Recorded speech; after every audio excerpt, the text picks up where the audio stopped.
ಕರ್ನಾಟಕ ರಾಜ್ಯ ದಲಿತ ಸಂಘ ಸಮಿತಿ ಅಂಬೇಡ್ಕರ್ ಧ್ವನಿ ಚಂದ್ರಕಾಂತ್ ಎಸ್ ಕಾದೋಳ್ಬನ ಸಂಘಟನೆ ವತಿಯಿಂದ ಧಾರವಾಡ ಜಿಲ್ಲಾ ಸಮಿತಿ ವತಿಯಿಂದ ಇವತ್ತೇನು ಮೊನ್ನೆ ದಿನ ನಡೆದಂಥ ಅಕ್ಟೋಬರ್ 6 ದಿವಸ ನಡೆದಂಥ ಸುಪ್ರೀಂ ಕೋರ್ಟಿನಲ್ಲಿ ಭಾರತದ ಮುಖ್ಯ ನ್ಯಾಯಾಧೀಶರಾದಂಥ BR ಗವಾಯಿ ಅವರ ಮೇಲೆ ಏನು ಒಂದು ಕಿಶೋರ್ ರಾಕೇಶ್ ಅಂತ ವಕೀಲರು ಸುವಯಶತನ ಮಾಡ್ತಾರೆ.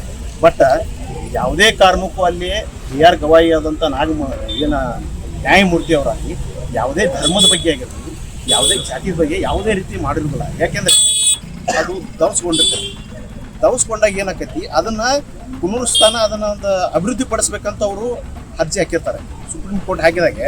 ಬಟ್ ಅಲ್ಲಿ ಸುಪ್ರೀಂ ಕೋರ್ಟ್ ಒಂದು ನ್ಯಾಯಮೂರ್ತಿಗಳು ಏನು ಆದೇಶ ಮಾಡ್ತಾರೆ, ಇದು ನೀವು ಪುರಾತತ್ವ ಇಲಾಖೆಗೆ ಸಂಬಂಧಪಡ್ತೀರಿ, ಭಾರತದ ಪುರಾತತ್ವ ಇಲಾಖೆಗೆ ಸಂಬಂಧಪಡ್ತಿ, ಇದನ್ನು ನೀವು ಅಲ್ಲೇ ಮನವಿ ಮಾಡಿಕೊಡ್ರಿ ಅನ್ನೋ ಮಾತನ್ನು ನ್ಯಾಯಾಧೀಶರು ಆದೇಶ ಮಾಡ್ತಾರೆ. ಆ ಆದೇಶವನ್ನು ಅವರು ಅದನ್ನು ಬೇರೆ ರೀತಿ ಚಿಂತಗೊಳಿಸಿ ನ್ಯಾಯಮೂರ್ತಿಗಳಿಗೆ ಒಂದು ಅವಮಾನ ರೀತಿಯಲ್ಲಿ ಒಂದು ಸಂವಿಧಾನಕ್ಕೆ ಧಕ್ಕೆ ಬರುವಂಥದ್ದು.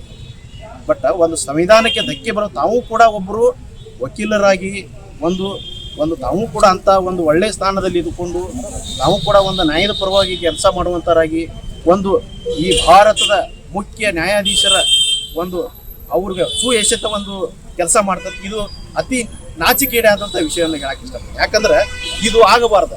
ಯಾಕೆಂದರೆ ಒಂದು ಭಾರತದ ಅವರು ಎಸೆದಂಥ ಅವ್ರಿಗೆ ಎಸೆದಲ್ಲ, ಒಂದು ಭಾರತದ ಸಂವಿಧಾನಕ್ಕೆ ಎಸೆದಂಥದ್ದು ಒಂದು ಗುರಿಯಾಗಿದೆ. ಅದಕ್ಕೆ ಇದನ್ನು ನಾವು ಸಂಘಟನೆಯಿಂದ ಖಂಡಿಸ್ತೀವಿ. ಇದನ್ನು ಮುಂದಿನ ದಿನಗಳಲ್ಲಿ ಅವರಿಗೆ ಕಠಿಣವಾದ ಶಿಕ್ಷೆ ಆಗಬೇಕು ಮತ್ತು ಗಡಿಪಾರ ಮಾಡಬೇಕು. ಮತ್ತು ಅವರು ಏನು ಹೇಳಿಕೆ ಕೊಟ್ಟರು, ವಿಷ್ಣುದು ಏನೋ ದವಸ್ತು ಏನಾಗಿತ್ತಲ್ಲ ಅದನ್ನು ಪುರಾತತ್ವ ಇಲಾಖೆಗೆ ಸಂಬಂಧಪಡ್ತೈತಿ. ನೀವು ಮನವಿ ಏನಾದ್ರು ಮಾಡ್ಕೋದಿದ್ರೆ ಭಾರತದ ಪುರಾತತ್ವ ಇಲಾಖೆಗೆ ನೀವು ಮನವಿ ಮಾಡ್ಕೊಡ್ರಿ. ಬಟ್ ಇದು ಯಾವುದೇ ರೀತಿ ಇದು ಸಾರ್ವಜನಿಕವಾಗಿಲ್ಲ, ಇದು ಅಲ್ಲಿ ನೋಡ್ರೆ ಪ್ರಚಾರಿಕವಾಗಿದೆ.